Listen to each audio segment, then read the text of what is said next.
Ресей өз күнәсін мойындап, Әзірбайжан халқына өтемақы төлеу керек дейді Әлиев шұғыл мәлімдеме жасап. Әзірбайжан президенті Ильхам Алиев Ақтауда орын алған ұшақ апатына байланысты мәлімдеме жасап, Ресей тарапы өз күнәсін мойындап, айыптыларды жазалап, зардап шеккендерге өтемақы төлеу керек деп талап қойды. Ұшақ апатына қатысты соңғы себеп қара жәшікті оқығаннан кейін айтылатын анық. Алайда, қазір айтылып жатқан нұсқаларда фактілерге сүйене отырып айтылуда. Ал фактілер не дейді? Фактілер біздің ұшақтың Ресей аумағында, Грозный қаласына жақын тұста сырттан зақым алғанын көрсетуде.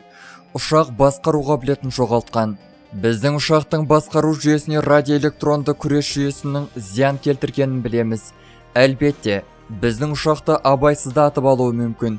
Ешқандай қасақана ойластырылған шабуыл емес. Сол себепті де кінәні мойындап, Әзірбайжаннан кешірім сұрап, дос ел ретінде мән-жайды қоғамға түсіндіру керек еді.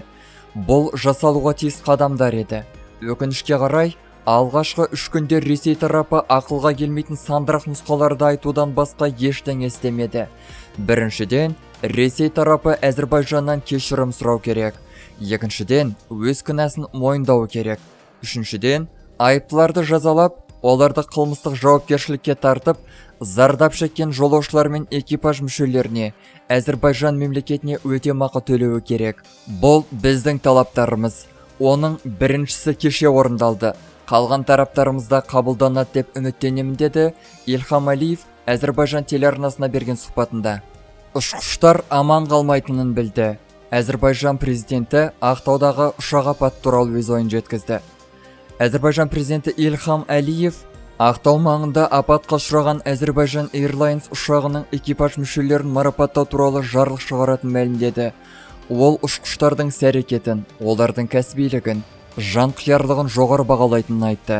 Әзірбайжан президентінің айтуынша, ұшқыштар мен экипаж мүшелері үлкен ерлік көрсетті. Ұшқыштар тәжірибелі болды. Олар апат жағдайында қонғаннан кейін аман қалмайтынын білді. Бірақ жолаушыларды құтқару үшін ерлік көрсетті. Соның арқасында аман қалғандар бар. Соның арқасында ұшақтың бір бөлігі жанып кетпеді. Сондықтан біз бүгін ұшақты Ресей атып түсіргенін нақты айта аламыз. Бұл факт. Оны ешкім жоққа шығара алмайды. Бұл әдейі жасалды демейміз, бірақ жасалды деді Алиев.